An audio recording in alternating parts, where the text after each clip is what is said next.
Hello friends, പുതിയൊരു വീഡിയോയിലേക്ക് എല്ലാവർക്കും സ്വാഗതം. അപ്പോൾ ഇന്നത്തെ വീഡിയോ എന്ന് പറഞ്ഞാൽ ഒരു സ്റ്റെയറിൻ്റെ വീഡിയോ ആണ്. അപ്പോൾ ഞാൻ ഇതിനു മുമ്പ് ഒരു വീഡിയോ ഇട്ടിട്ടുണ്ടായിരുന്നു. അത് ഗ്ലാസ് ഇട്ട സ്റ്റെയറാണ്. ഇതിപ്പോൾ ഫുള്ള് കൊത്തുപണി ചെയ്തിട്ടുള്ള സ്റ്റെയറാണ്. അപ്പോൾ നമുക്ക് വീഡിയോയിലോട്ട് പോകാം. ഈ ചാനൽ നിങ്ങൾ ആദ്യമായി കാണുന്നുവെങ്കിൽ സബ്സ്ക്രൈബ് ചെയ്യുക, ലൈക്കും ചെയ്യുക.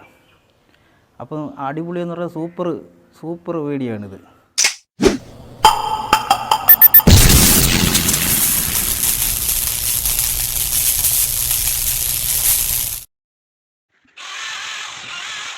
അപ്പോൾ നമ്മളിത് എൽ ക്ലാമ്പ് വെച്ച് നിർത്തിക്കുകയാണ്. എൽ ക്ലാമ്പ് നമ്മൾ അടിയിൽ കൂടെ 2 ഇഞ്ച് എൽ ക്ലാമ്പ് വാങ്ങിച്ചിട്ട് അതിനെ സ്ട്രെയിറ്റ് ചെയ്തെടുത്ത് ആ കാലിൻ്റെ അടിയിലും സ്ക്രൂ ചെയ്യുക. എന്നിട്ട് ഇതിനെ തറയിലോട്ടും സ്ക്രൂ ചെയ്ത് നിർത്തുക. അപ്പോൾ ഇത് കറക്റ്റായി നിൽക്കും. ഇത് പിന്നെ ആടില്ല, കാലാടില്ല.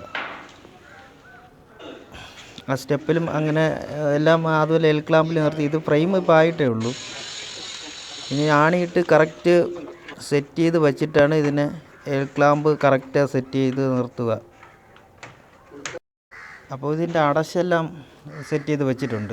ഇനി ഇതിനെ കൊത്തി നമുക്കിതിൽ സെറ്റ് ചെയ്യണം. ഈ കംപ്ലീറ്റ് അടശമായിട്ടുണ്ട്. അതിൻ്റെ ആ കോർണറിലെല്ലാം 3 ഇഞ്ചിൻ്റെ ചെറിയൊരു വരും, ചെറിയ അടശ് വരും. അപ്പോൾ ഈ അടശ് നിർത്തുന്നതെന്ന് പറഞ്ഞാൽ റീപ്പർ അടിച്ചിട്ടാണ് നിർത്തുന്നത്. കടച്ചിൽ റീപ്പർ വാങ്ങിച്ചിട്ട് 3/4 ഇഞ്ച് റീപ്പർ വാങ്ങിച്ചിട്ട് അകവും പുറവും റീപ്പർ അടിച്ചിട്ട് ഇതിനകത്താണ് ഈ അടശ് നിർത്തുന്നത്. അപ്പോൾ അതാ കൊത്തി നമ്മളെല്ലാം അത് സെറ്റ് ചെയ്ത് വെച്ചിട്ടുണ്ട്. ഇപ്പോഴത്തെ വീട്ടിലൊന്നും ഇത് ചെയ്യില്ല. ഇപ്പോൾ എല്ലാം ഗ്ലാസിൻ്റെയാണ് വരണത്. പക്ഷേ ഇത് കുറച്ച് പഴയ മോഡലാണ്. എങ്കിലും കാണാൻ നല്ല സൂപ്പറാണ്.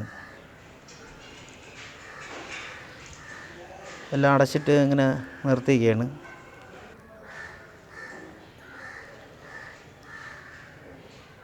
അപ്പോൾ ഈ വീഡിയോ കണ്ട് നിങ്ങൾക്ക് ഇഷ്ടമായെങ്കിൽ ലൈക്ക് ചെയ്യുക, സബ്സ്ക്രൈബ് ചെയ്യുക ചാനൽ. അപ്പം നമുക്ക് അടുത്ത വീഡിയോയിൽ കാണാം.